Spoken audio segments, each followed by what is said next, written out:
Mr. Chairman,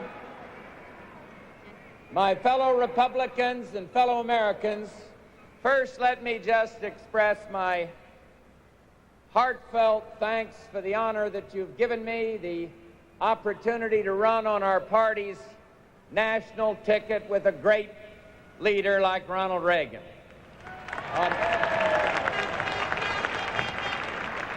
On behalf of Barbara, the rest of the Bush family, all I can say is that we're overwhelmed and grateful for your expression of confidence. With a deep sense of commitment, I accept your nomination to serve as our party's candidate for Vice President on a ticket headed by the leader of our party and the next President of the United States, Ronald Reagan. I accept.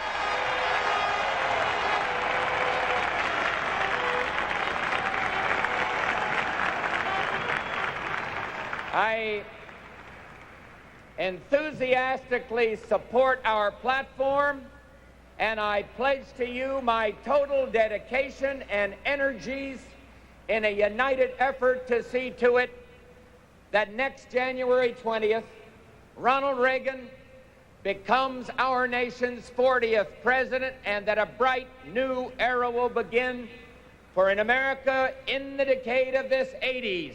We need change.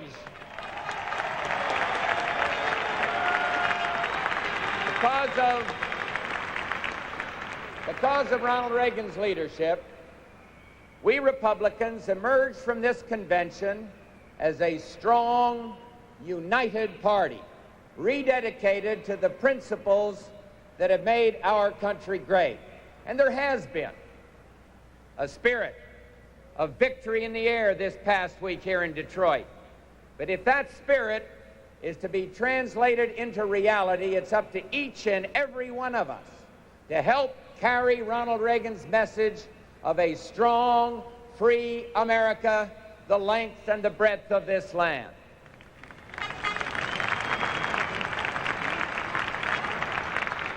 Let there be no mistake, though.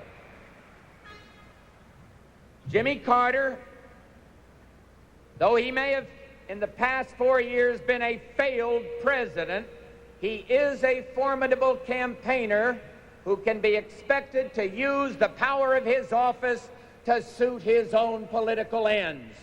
And so, my fellow Republicans, I say to you, let's forget the pollsters and forget the pundits and remember only that political victories are hard, dedicated things that come about only by tough work, and that in this crucial election year, the stakes for America and the free world are too great to allow ourselves to become complacent. We have a great mission, not unlike that great mission undertaken by our party 28 summers ago, when another great Republican leader, Dwight Eisenhower, began his campaign to restore the faith of the American people in their government.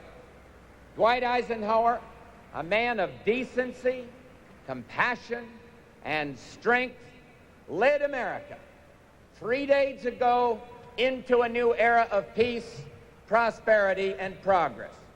And so will Ronald Reagan, a man of decency, compassion, and strength, lead America into a new era of greatness in this decade of the 1980s.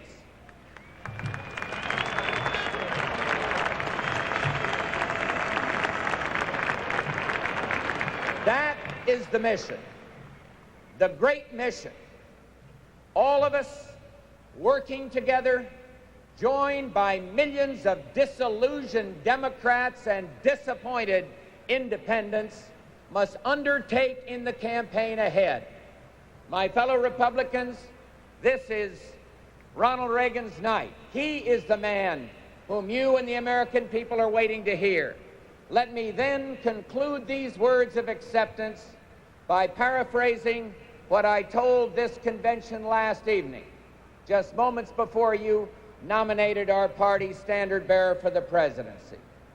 Let us, I said then, and I repeat tonight, let us, united in spirit and purpose, go forward from this convention city to make 1980 one of victory, not only for Ronald Reagan and our party, but for the United States of America and the cause of freedom throughout the world.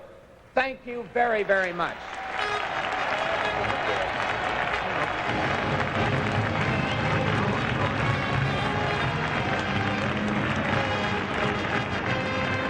The Reagan film, which is, I assume, next, is scheduled for 10 o'clock, and it's now 10 after 9. 9:25, conduction of the acceptance speech to the vice presidential nominee. Yeah. Then it says demonstration. Yeah. Then it says Bush speech. Well, no, it says introduction and acceptance speech is scratched out in that line. Mine is a Xerox, it's very faint.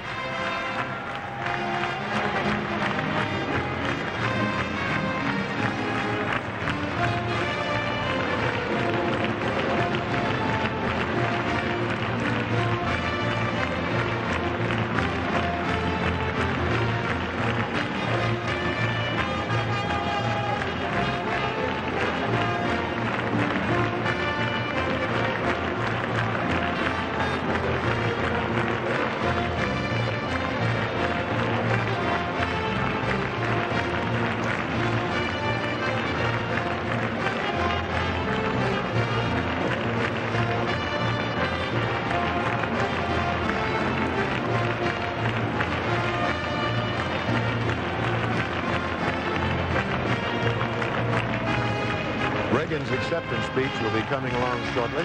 We'll be back in a moment. In 1980, President Jimmy Carter returned to New York City, the site of his 1976 convention triumph. Once again, he accepted the Democratic Party's presidential nomination. Here's NBC's coverage.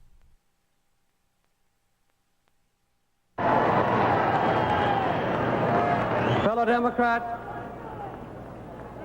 fellow citizens,